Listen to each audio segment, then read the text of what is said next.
हैं, बकरा ईद आने वाली है, सारे लोग गोश्त के चक्कर में पड़े रहते हैं। कोई कहता 80,000 का जानवर लिया है, कोई कहता 60 का लिया है। मेरे जैसा जानवर बस्ती में किसी का नहीं है। मुझे बताओ तो सही, ये कुर्बानियां जमाने के लिए हो रही है या खुदा के लिए हो रही है? अगर रब के लिए है तो फिर ये मुकाबला कैसा है, ये दिखावा कैसा है? जानवर को ला करके दरवाजे पे बांध दिया जाता है ताकि दुनिया देख करके जाए जैसा सेठ का बकरा है ऐसा किसी का बकरा नहीं है, जैसे फला का जानवर है वैसा किसी का जानवर नहीं है। शर्म आनी चाहिए। हमारी कुर्बानियां अल्लाह के लिए हो, हमारी तमाम जितनी भी नेकियां हैं अल्लाह और उसके रसूल की रजा के लिए होनी चाहिए। कुर्बानी क्या है? क्या सिर्फ गोश्त के लिए कुर्बानी की जाती है या सिर्फ गर्दनें काटी जाती है? गौर करो प्यारे, पूरी कुर्बानी ये किसी रिश्ते की याद दिलाती है। इतनी आसानी से सिर्फ कुर्बानी कह के नहीं गुजरा जा सकता है। आप देखो तो सही तारीख का ये बाप पलटो, लोग हज करने के लिए जाते हैं, सफा मरवा की सही ये माँ बाप की और औलाद के रिश्ते की याद दहानी है। आप देखें जमजम आप पिएंगे तब भी तुम्हें माँ और बेटे का रिश्ता दिखाई देगा। आप जाएंगे जब शैतान को कंकर मारेंगे वहां भी तुम्हें बाप बेटे का रिश्ता दिखाई देगा। जब गर्दन पे छुरी चलाते हो जानवर की, गौर से देखना वहां भी बेटे का बाप का रिश्ता नजर आएगा। ये रिश्ता कितना अजीम है रब की बारगाह में। आप गौर तो करो प्यारे, आज हम ये समझ लेते हैं क्या किया दुनिया के बाप पालते हैं, हमारे बाप ने पाला तो कौन सा बड़ा काम कर दिया। हम नादान है, गलत कह रहे हैं इस बात को। उनसे पूछो जिनके पास बाप का साया नहीं है। जमीन कितनी तंग नजर आती है, खुशियां कितनी महदूद हो जाती है जब सर से बाप का साया चला जाता है। खुदा की कसम अगर बाप होता है तो पता नहीं चलता जवानी कब आ गई है, और अगर बाप चला जाता है तो फिर जवानी मुश्किल से मैसर हुआ करती है। जिस उम्र में पस्ते और किताबें होनी चाहिए उस उम्र में हाथों में औजार आ जाते हैं, मैकेनिक बना दिया जाता है, होटलों के बर्तन आ जाया करते हैं। माँ बाप का ना होना जिंदगी को तबाह बर्बाद कर देता है। अल्लाह ने माँ बाप जैसी दौलत दी है, नौजवानों उनकी इज्जत करना, उनकी खिदमत करना। जब तक माँ बाप होते हैं ये समझ लेना खुदा की रहमतें नाजिल होती रहती है। मैं तारीख का ये बाप पलटना चाहता हूँ। आप तारीख उठा करके देखिए, अल्लाह के खलील हजरत इब्राहिम अलैहिस्सलातु व तस्लीम, हजरत इब्राहिम की आप जिंदगी पढ़िए। आपने पूरी जिंदगी रब की बारगाह में इम्तिहानात पेश किए, क्यों ना करते? क्योंकि खलील है, अल्लाह के दोस्त हैं, कुर्बानियां पेश कर रहे हैं, इम्तिहानात की मनाजिल से गुजरते जा रहे हैं। आज जानवर कुर्बान करने की बात आती है। अभी बात बताई थी, जैसा कि कहा गया था, अभी मुफ्ती साहब ने बताया था कि जब कुर्बानी की बात आती है लोग बहाना कर देते हैं, कर्जा है नहीं कर सकते, पता नहीं है चटनी नहीं चल रही है, रोटी नहीं चल रही है। और अगर कोई बेचने लग जाए अभी 1 लाख का मोबाइल खरीद लेगा, 70,000 का मोबाइल खरीद लेगा, लेकिन कुर्बानी के लिए 3500 रुपए देते हुए कलेजे फट जाया करते हैं। तुम्हें सोचना चाहिए कुर्बानी अल्लाह की बारगाह में बहुत बड़ी इबादत है। फरमाया गया कुर्बानी के दिनों में कुर्बानी से बड़ी कोई इबादत नहीं है। अगर कुर्बानी की जगह पे आप एक सोने का ढेर भी अल्लाह की राह में खर्च कर दो तब भी अल्लाह उतना राजी नहीं होता है जितना तुम्हारी कुर्बानी से अल्लाह राजी हुआ करता है। इसमें बहाने ना बनाया करें, इसमें आप हीले तलाश करके ना निकला करें। तारीख का ये बाप पलटिए, शुक्र अदा करें अल्लाह ने जानवर की कुर्बानी मांगी है। अगर बेटे की कुर्बानी मांग लेता तो अल्लाह ने अपने खलील से बेटे की कुर्बानी मांगी, हमसे मांग लेता तो बकरा देने तैयार नहीं है। बेटे के मामले में फिर क्या होता? वो करीम है, उसने इब्राहिम खलीलुल्लाह की सुन्नत को जिंदा करने के लिए हमसे जानवर की कुर्बानी मांगी, जानवर की कुर्बानी जिंदा मांगी, जानवर की कुर्बानी मांगी है। और आप इस बात पे भी गौर करें, इस बात पे भी गौर करें, अगर आप मुसलमान हैं तो आपको आजमाया जाएगा। कहते यार मुसलमान और हम पे मुसीबतें आ रही हैं। हाँ हाँ, आप मुसलमान हैं तो आप ही को आजमाया जाएगा। वो कहा था किसी ने शहादत गए उल्फत में कदम रखना, लोग आसान समझते हैं मुसलमान होना। जब आपने कहा है ना ला इलाहा इल्लल्लाह तो फिर अब इम्तिहान से भी गुजरना पड़ेगा, आपको इम्तिहान देना पड़ेगा। और आप ही नहीं, सबने इम्तिहान आती है। मेरे नबी फरमाते सबसे ज्यादा मुझे आजमाया गया है, सबसे बड़े बड़े इम्तिहानात मेरे रहे, मेरे महबूब के सबसे बड़े इम्तिहानात रहे। लेकिन हुजूर ने इम्तिहानों में क्या किया? तारीख गवाह है, किसी ने पत्थर मारे मेरे हुजूर ने बदले में पत्थर नहीं मारा, किसी ने सितम किए तो हुजूर ने बद्दुआ नहीं की। मक्के से निकाले गए लेकिन हुजूर ने कभी बद्दुआ के लिए हाथ नहीं उठाए, यहां तक कि ताइफ में पत्थर लगे हुजूर के हाथ उठ गए। हाल क्या था? जूतियां खून से भरी हैं, बदन कपड़े खून से शराबोर है, चेहरे से खून बह रहा है, लेकिन हाथ उठे तो यही कहा था मालिक इन्हें अजाब ना देना, इन्हें बख्श दे, मालिक इन्हीं की नस्ल से दीन के अलम बरदार पैदा फरमा दे। ये हमारे हौसले हैं, ये हमारे मामलात हैं। जरा से इम्तिहानात आ जाए लोग को कलेजे फट जाते हैं। हम मुसलमान हैं, हम पे ये सितम हो रहा है, हम मुसलमान हैं, हम सताए जा रहे हैं, कहाँ है अल्लाह की मदद नहीं आती, कब आएगी अल्लाह की मदद। ओ भाई इम्तिहान की घड़ियां हैं, इनको जरा संभल के पार करना है। जो इम्तिहान में पार हो जाता है, इम्तिहान पास कर जाता है, समझ लेना दुनिया भी कामयाब है, आखिरत भी कामयाब है। कैसे कैसे आजमाया जाता है, यही अल्लाह के खलील हैं।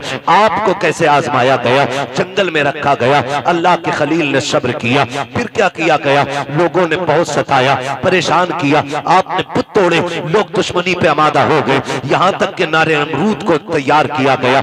आग इतनी तेज थी कि परिंदा कोई ऊपर से गुजरता तो वो गिर जाया करता था और मर जाता था उसकी तपिश से। अल्लाह अकबर, तारीख का ये बाप पलटते चले और देखते चले। जब उसी नमरूद की आग में डालने की बारी आई, हजरत जिब्रील अमीन ने आके कहा था, इब्राहिम रब के खलील हो, मैं रब की बारगाह तक जाता हूँ, अगर कोई जरूरत हो तो बताएं। आप मंजनीक के अंदर रखे हुए हैं, ये नहीं कहा था जिब्रील देखो सामने आग है, मैं मंजनीक में हूँ, कहा था कि मैं जानता हूँ, मेरा रब भी जानता है, मुझे कोई जरूरत नहीं है। कहा फिर अपने रब ही से कह दो, कहा जो सब जानता है उससे कहने की जरूरत क्या है, जिसमें वो राजी है उसमें मैं राजी हूँ, ये कह के आप राजी हो गए। जब नारे नमरूद में डाला गया, अल्लाह ने आग को ठंडा होने का हुक्म दिया, आग ठंडी और सलामती वाली हुई, आप नारे नमरूद में रखे, बाहर तशरीफ लेकर के आए। उसके बाद फिर आप हजरत सारा के साथ अपना वतन छोड़ देते हैं। बहुत लंबा वाकया है, बादशाह ने पकड़ा।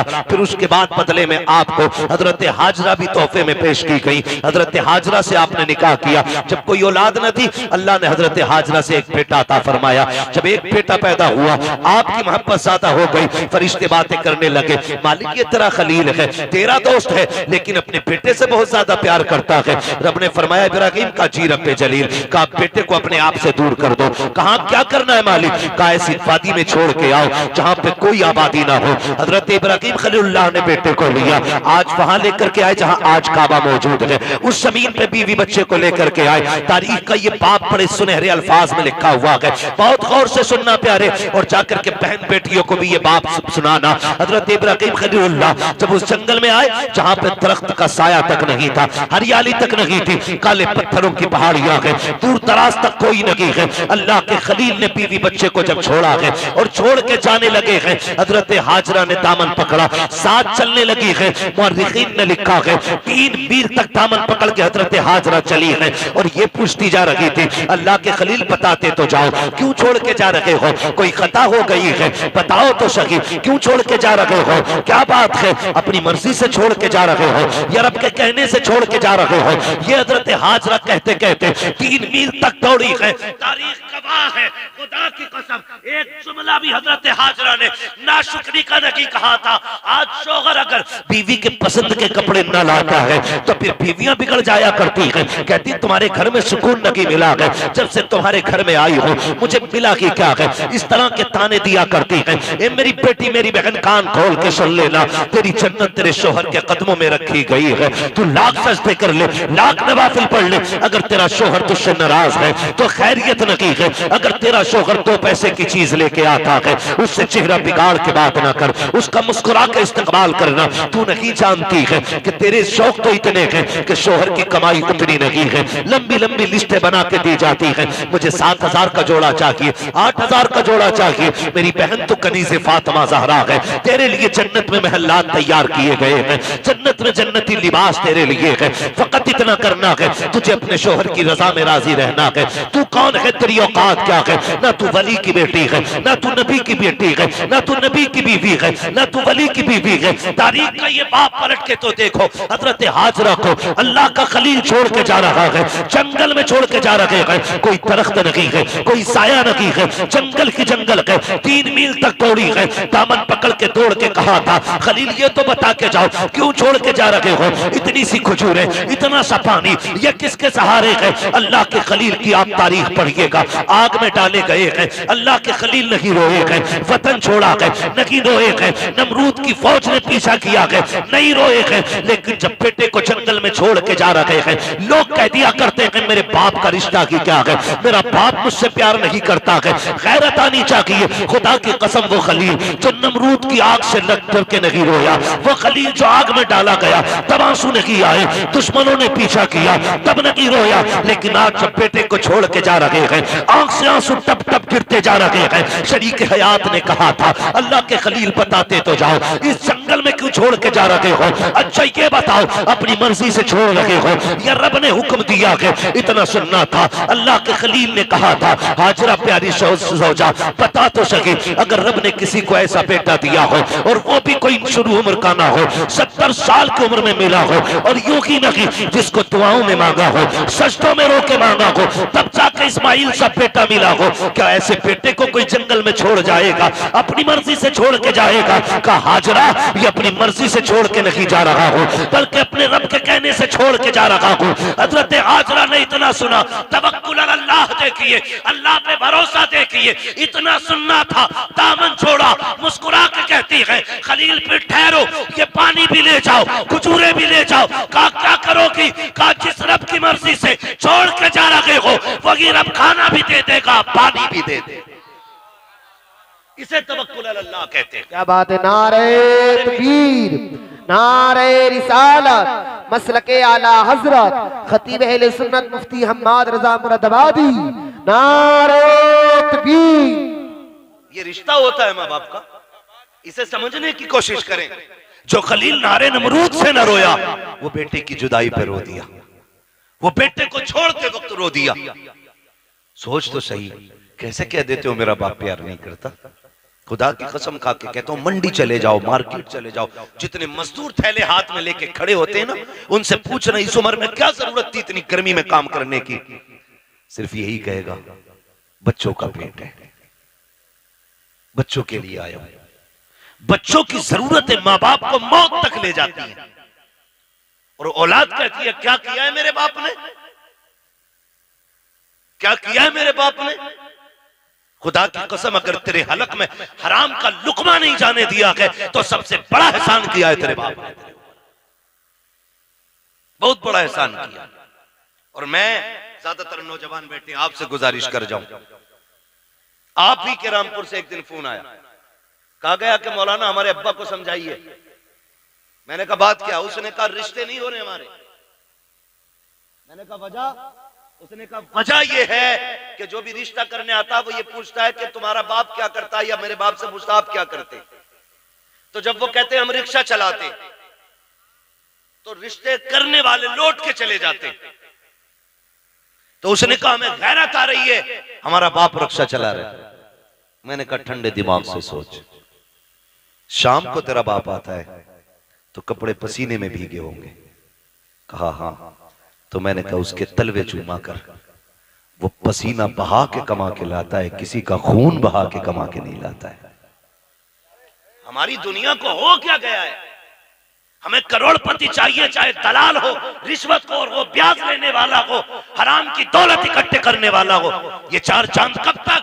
जब तक मौत नहीं आ रही। जिस दिन मरोगे तो याद रखना गरीब की भी कब्र वही बनती है जहां अमीर की बनती है। फिर इतराना किस बात पर है?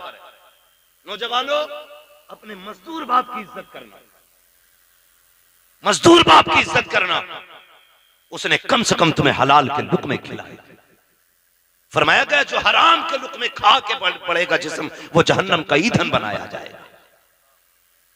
क्या यह एहसान नहीं किया बाप ने कि ईंटें ढोता रहा, रक्शे चलाता रहा, बोझ उठाता रहा, लेकिन किसी के आंसू बहा के पैसा नहीं लाया, किसी का हक मार के पैसा नहीं लाया, किसी को सता के पैसा नहीं लाया। तुझे क्या पता है? लोग कहते मजदूर के घर पेटी नहीं देनी है। मैं कहता हूं अगर पेटी देनी है तो मजदूर के घर दे। खुदा की कसम तेरी बेटी को जो इज्जत मजदूर के घर मिल सकती है वो दुनिया के दौलतदार के घर नहीं मिलेगी। किसी रिश्वतखोर या प्याजुए के घर जाकर के तेरी बेटी को वो इज्जत नहीं मिलेगी जो एक मजदूर के घर तेरी बेटी बेटी को इज्जत और सुकून मिल सकता है। वजह ये है आज हम इज्जत हम मजदूर को जलील समझते हैं। महबूब की चौखट है। एक गरीब सहाबी आए, आका करीम को सलाम पेश किया, अर्ज करते हैं या रसूल अल्लाह, आज माशरा बहुत बिगड़ता जा रहा है, क्या बात है? आका हम मजदूर डिपार्टमेंट से ताल्लुक रखते हैं, हमारी मजदूरी नहीं दी जाती है, लोग पैसा मार लेते हैं, आका में कई कई दिन तक धक्के दिए जाते हैं।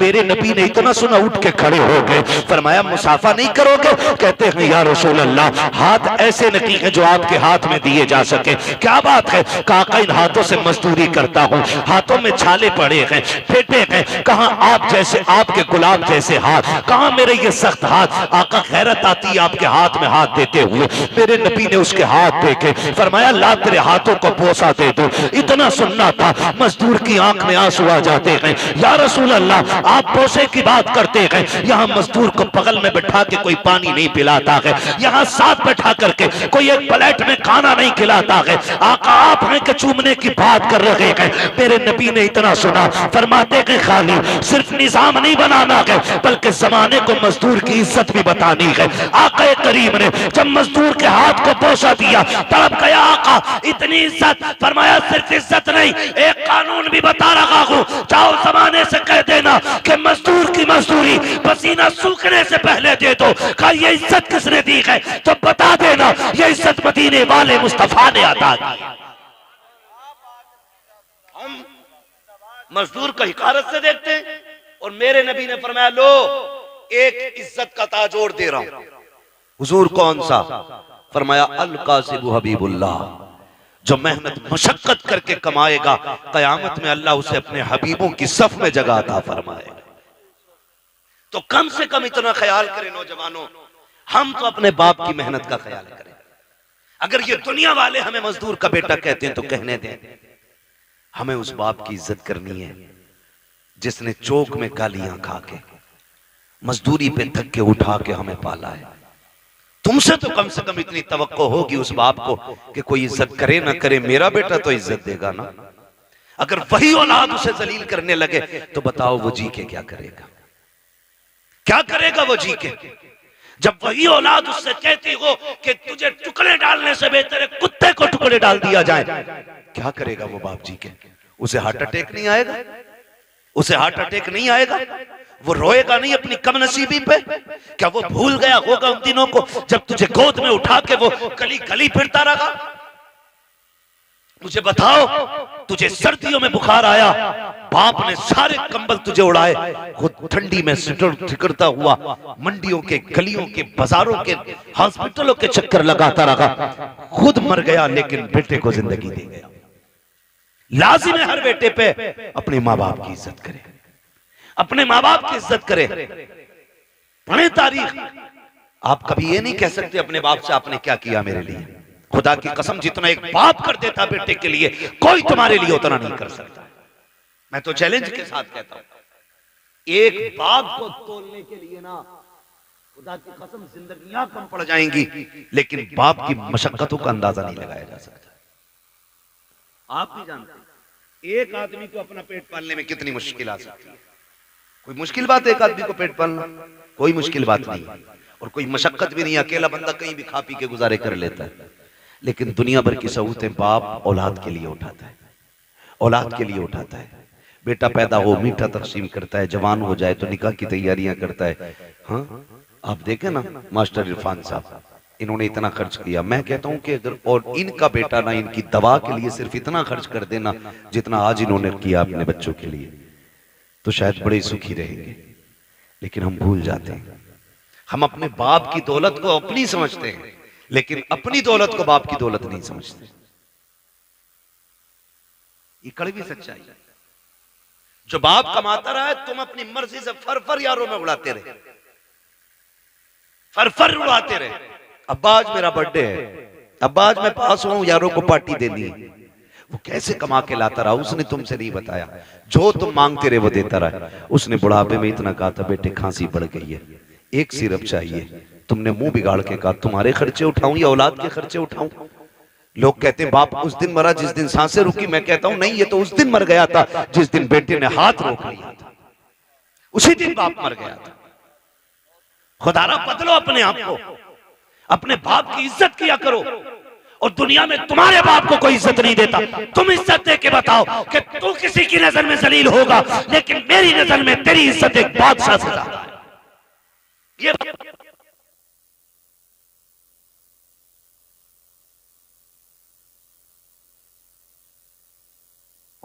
कम से कम वो आपके में आके तुम्हारी मोहब्बत की वजह से उसकी थकन उतर जाए, ये कोशिश किया।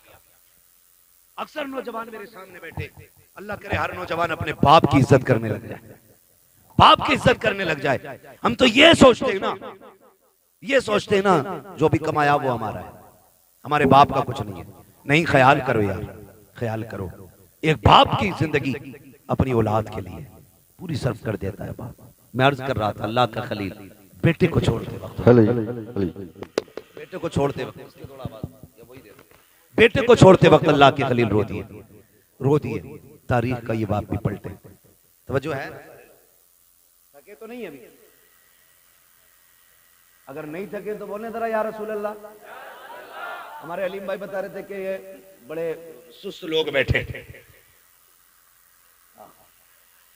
और नकीब साहब भी फरमा रहे थे हल्के में मत लेना। अल्लाह सलामत रखे। मैं आपसे ये भी नहीं कहूंगा कि आप हाथ उठा के सुभान अल्लाह को या उठ के सुभान अल्लाह को। मैं कहता हूं जो मैं बात कह रहा हूं इसे दिल पे लिख के ले जाना। अगर आज के बाद एक बाप को भी इज्जत मिल गई ना, तो मैं समझूंगा हम सबका यहां आना कामयाब हो गया, आपका बुलाना कामयाब हो गया। बस यही कोशिश रहती है। मेरी तकरीर तबे यार को बेचैन करती है, सबब के आगे वही कहता हूं जो दिल पर गुजरती है। मुझे बहुत दूर से बुलाया है, मैं बजाहिर तो मुरादाबाद का हूं, और लेकिन पूछा मुफ्ती साहब क़िबला से, अपने भी घर आना पड़ता तो जहाज से ही आना पड़ता। हाँ, बिना फ्लाइट के अपना घर भी मैसर नहीं होता है। अल्लाह ने ये ड्यूटी लगा रखी है, जब तक वो चाहेगा ये नौकरी अंजाम देते रहेंगे। मगर आपसे इतनी गुजारिश है, इतनी मेहनत से हमारे इरफान भाई ने ये महफिल सजाई है, ये कोशिशें की हैं, आपके बैठने का इंतजाम किया है, सिर्फ इसलिए किया था कि हमारी बस्ती वालों तक दीन की कुछ बातें पहुंच जाए, दीन की कुछ बातें पहुंच जाएं। अल्लाह करे आज के बाद किसी बाप को इज्जत मिल जाए, कोई मां मुस्कुराने लग जाए, खुदा की कसम फिर समझ लेना इनका ये जो सारी कोशिशें करना है अल्लाह की बारगाह में मकबूल हो गया। अल्लाह के खलील तो छोड़ के आ गए, हजरत हाजरा ने बेटे को लिया, पलट के उसी जगह पे आई जहां छोड़ के गए थे। पहली शाम आई, जब शाम आई तो दरिंदे जानवर बाहर निकल के पहाड़ियों से आए, बाहर निकल के आए पहाड़ियों से और चीखने लगे। जब बोलने लगे, हजरत हाजरा की गोद में हजरत इस्माइल है। आपने ना एक खारदार लकड़ी तोड़ी दरख्त से, किसी पेड़ की कोई शाख तोड़ी और उसको आसमान में घुमाया। फिर आपने जानवरों को मुखातब करके कहा, खबरदार शर्म नहीं आती है? देख नहीं रहे हो किस पे भौंक रहे हो? मैं एक नबी की माँ हूं, एक नबी की बीवी हूं। मेरी गोद में जो लाल है कोई आम बेटा नहीं, मेरी गोद में रब का इस्माइल लेटा हुआ है, रब का इस्माइल लेटा हुआ है। का खबरदार भौंकने की जरूरत ना करना, हम पे भौंकने का मतलब है नबी की इज्जत पे भौंकना। अल्लाह इतना कहा, सारे जानवर पलट के चले गए, सारे चले गए। फिर वो पानी, वो खजूरें, वो सत्तू, वो क्या सब कुछ जो भी दिया था, कब तक चलना, सारा ही खत्म हो गया। जो भी खाने पीने का सामान था खत्म हो गया। लेकिन माँ माँ होती है। फिर वो वक्त भी आया कि माँ के सीने का दूध भी खुश्क हो गया। फिर जब बेटे ने सूखी जबान होठों पे फेरी तो माँ से देखा ना गया। तारीख गवाह है, हज करने के लिए जाओ, हुक्म होता है सफा मरवा की सही करो। मालिक ये क्या है? कहा यहाँ मेरी हाजरा दौड़ी थी। फिर क्या करना है? कहा जब तक दौड़ेगा नहीं तेरा हज पूरा नहीं होना है, तुझे दौड़ना जरूरी है। मालिक क्यों दौड़ाया गया? का जब जब यहाँ आके तुम दौड़ोगे ना तो तुम्हें माँ और बेटे की मोहब्बत का एहसास हो जाएगा। एक माँ ने बेटे की मोहब्बत में कितने चक्कर लगाए हैं, 7 चक्कर लगाए। माँ तो माँ होती है। बेटे को लेटाया जमीन पे, आपने एक पत्थर इधर से रखा, एक इधर से रखा, एक पत्थर ऊपर से रखा, 3 पत्थरों से बेटे का थोड़ा सा धूप का साया किया। उसके बाद दौड़ लगाई है पानी की तलाश में।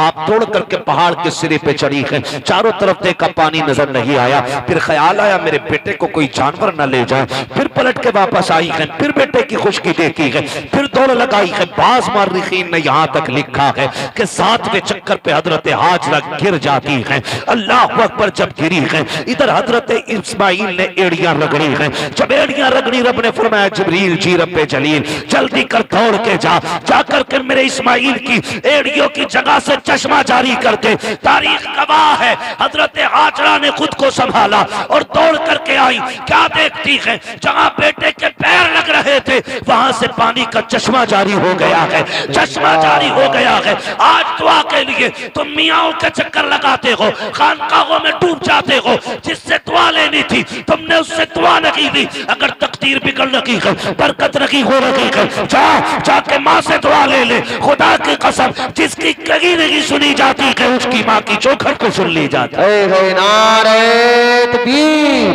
नारे रिसालत, मसलके आला हजरत मुफ्ती हम्माद रजा मुरादाबादी, सवी अख्तर रामपुरी। नारे तकबीर। मुफ्ती साहब फरमा रहे हैं भाई ये लोग सुन रहे हैं, तो मैं तो ये समझता हूं कि अगर दिल हुजूर से लग जाए तो फिर महफिलों से लोग उठा नहीं करते। वाह वाह वाह, बहुत। हाँ, और अगर महफिल में दिल लगने लग जाए तो समझें कि हुजूर की नजर करम हो गई है, हुजूर की नजर करम हो गई है। हुजूर आपकी तरफ नजर करम फरमा चुके हैं। बस मैं आपसे इतनी गुजारिश करूंगा, फरमाया गया या अय्युहल्लज़ीना आमनू उदखुलू फिस्सिल्मी काफ़ा, ए ईमान वालों पूरे पूरे इस्लाम में दाखिल हो जाओ, पूरे पूरे दाखिल हो जाओ। अल्लाह तौफीक दे। कुर्बानी आ रही है तो सारे लोग कोशिश करें, कुर्बानी करें। जिन पर वाजिब है करेंगे इंशाअल्लाह, जिन पर वाजिब है करेंगे इंशाअल्लाह। उम्मीद है जितने नौजवान बैठे हैं जो भी साहिब निसाब होंगे इंशाअल्लाह वो कुर्बानी जरूर करेंगे। हाँ, अल्लाह ताला हमें अपनी सच्ची मोहब्बत अता फरमाए। और थोड़ा सा ख्याल करें, एक पैगाम आखिर में चलते चलते मैं ये भी दे दूं। मेरे भाई कोशिश ये करनी है, कुर्बानी अक्सर और बेशतर हम लोगों के यहाँ होती है। होता क्या है कि हम अक्सर उनके घर गोश्त भेजते हैं जिनके घर से हमारे घर गोश्त आता है ना। उनके घर गोश्त भेजते हैं ज्यादातर जिनके घर से हमारे घर आता है। यानी जिनके घर से हमारे घर गोश्त नहीं आता उनके घर हम गोश्त नहीं भेजते। और बात बताऊं अगली, बुरा ना मानिएगा, मैंने पहले ही कहा था, वही कहता हूं जो दिल पर गुजरती है। अगर किसी बंदे ने एक बड़े का कुर्बानी की और एक बकरे की कुर्बानी की तो कमजोर लोगों में बड़े की बोटियां भेजी जाती हैं और बड़े लोगों में छोटे की बोटी भेजी जाती है। यही होता है ना। हाँ, कहेंगे भी नहीं हाँ, क्योंकि शर्म आती है। मैं तो ये नहीं कह रहा कि आप करते, लेकिन होता है कुछ जगह पे ऐसा। मैं आपसे ये कहूंगा यार, ओ भाई अल्लाह तौफीक दे। तो पहली बात तो ये कि 4-4 बोटियां बांटने का रिवाज है, 8-8 बोटी बांट रहे हैं। कम से कम इतनी तो दो जो कम से कम एक वक्त का खाना हो जाए किसी के घर का। कुछ जगहों पर तो मसला ये है कि बकरीद के गोश्त से मुहर्रम का हलीम बनाते हैं। ये कंडीशन हमारी कौम की है। कुर्बानी के बाद ऐसा फ्रिज में पैक करते हैं कि मुहर्रम की 9 तारीख को ही निकलता। बड़े सनीचर लोग हैं भाई। डॉक्टर से पूछो तो गोश्त जितना बासी होता जाएगा ना उतनी बीमारियां उसमें बढ़ती चली जाती हैं, और दही जितना बासी होता जाएगा उतना मुफीद होता जाता है। कई बार तो खा खा के लोग बीमार हो जाते हैं। मैं तो कहता हूं कुर्बानी की बरकत है, वरना लोग मर जाएंगे इसे खा के। कितना वक्त रह जाता है कुर्बानी से मुहर्रम तक का? 1 महीना ना, 30 दिन। कुछ थोड़ा थोड़ा निकाल के खाते रहते। अल्लाह पे भरोसा रखो यार, जो आज दे रहा है वही आपको कल भी देगा। बोलो देगा कि नहीं? अच्छा, आपने देखा होगा कि ये जो परिंदे उड़ते हैं रोज सुबह सुबह, शाम को जब आते हैं कुछ बचा के लाते हैं या खाली खा के आ जाते हैं? क्या करके आते? बोल सकते हैं तो बोले सर, अल्लाह ने ज़बान दी है तो। खा के आ जाते हैं ना, रख के तो नहीं लाते। अगले दिन फिर उड़ते हैं, फिर खा के आते हैं। और ताज्जुब की बात यह है कि भूखे जाते हैं और पेट भर के वापस आते हैं। इनका कोई खेत है, बिजनेस, मंडी। अच्छा, इतनी तपिश, इतनी गर्मी है अभी कि हर जगह पानी भी मैसर नहीं है। आदमी को 24 घंटे पानी ना मिले पागल हो जाए। जंगलों में पानी नहीं, लेकिन परिंदे फिर भी जिंदा हैं। फिर वो जिंदा कैसे? पानी कौन देता है? अल्लाह देता है ना। वो रोज खा के उड़ के आ जाते, छोड़ के नहीं आते, क्योंकि उनका भरोसा ये है कि हमें रब देने वाला है। क्या बात है भाई, बहुत अच्छा है। रब देने वाला है। जानवरों का भरोसा अल्लाह पर है। इंसान 1 महीने के लिए रख के पड़ा। ये तो कुर्बानी का है। लोगों ने जन्नत का उठा के रखना शुरू कर दिया था, वो अल्लाह ने वो बंद कर दिया था। आपको अल्लाह ने अगर दिया है तो फ्रिज में ना भर। कितने ऐसे लोग आज भी हमारे मुआशरे में हैं जिन्हें साल साल भर गोश्त खाने तक की तौफीक नहीं होती।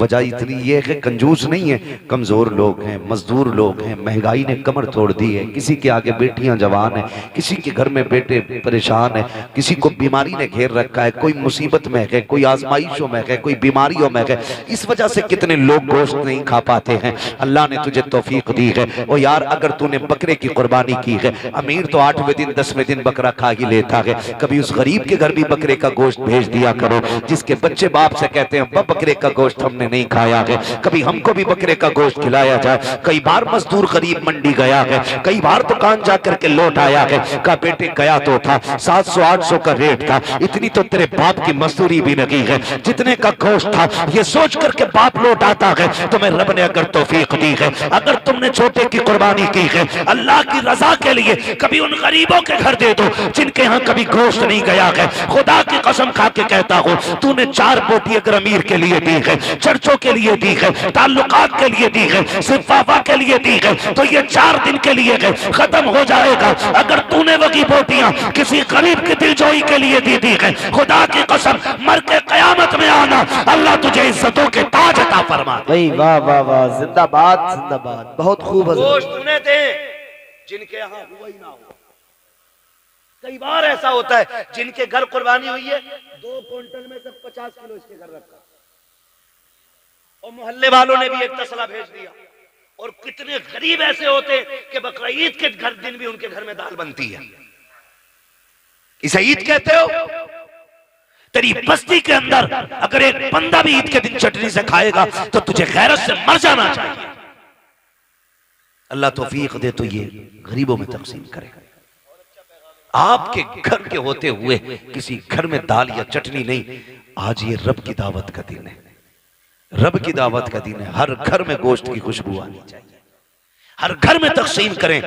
और याद रखिए, जो अल्लाह के लिए करता है फिर अल्लाह कभी उसको गिरने नहीं देता है, गिरने नहीं देता है। और वो लोग बेवकूफ हैं जो उठा के रखते हैं। जब बर्तन खाली होता तभी नया भरा जाता है, जब पहले से भरा होता तो फिर उसमें जगह ही नहीं होती, वो भरेगा कहां से? आप खाली करते रहो, मेरा रब तुम्हारे बर्तनों को भरता रहेगा। जो खर्च करना नहीं जानते उन्हें कमाइयों का भी तरीका नहीं आता है। कमाई का भी तरीका उन्हीं को आता है जो खर्च करना जानते हैं। आप अपनी कमाई में गरीबों का हिस्सा रखें।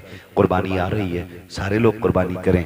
अल्लाह तौफीक दे, अपने बच्चों को दीन की तालीम दे। जिस तरह हमारे इरफान भाई ने अपने बेटों के अकीक़े की खुशी में, बेटियों की खुशी में माशाल्लाह खुश नसीब हैं। फरमाया गया अल्लाह जिसे 3 बेटियां दे और वो पाल पोस के उन्हें इज्जत से रुखसत कर ले, हुजूर ने फरमाया वो बंदा जन्नती होता है, वो बंदा जन्नती होता है। और फिर अल्लाह ने 3 बेटियां दी हैं, मुज्दा मुकम्मल है। यहाँ तक कि 2 बेटियों के लिए भी खुशखबरी है, 1 बेटी वाले के लिए भी खुशखबरी है। लेकिन सबसे पहले 3 का तज़किरा आया था। अल्लाह ने 3 बेटियां दी हैं, 1 बेटा दिया है। अल्लाह आपको भी बेटी बेटा देना। तो मैं तो ये कहता हूँ कि बेटी पे भी उतनी खुशी किया करो जितने बेटे की पैदाइश पे खुशी करते हो।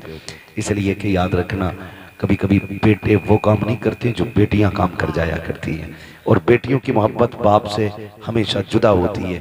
बेटी के प्यार को बेटों का प्यार नहीं लगा करता है। आप भी जानते होंगे, आपसे जितनी मोहब्बत आपकी बेटी करती है उतना आपका बेटा नहीं करता।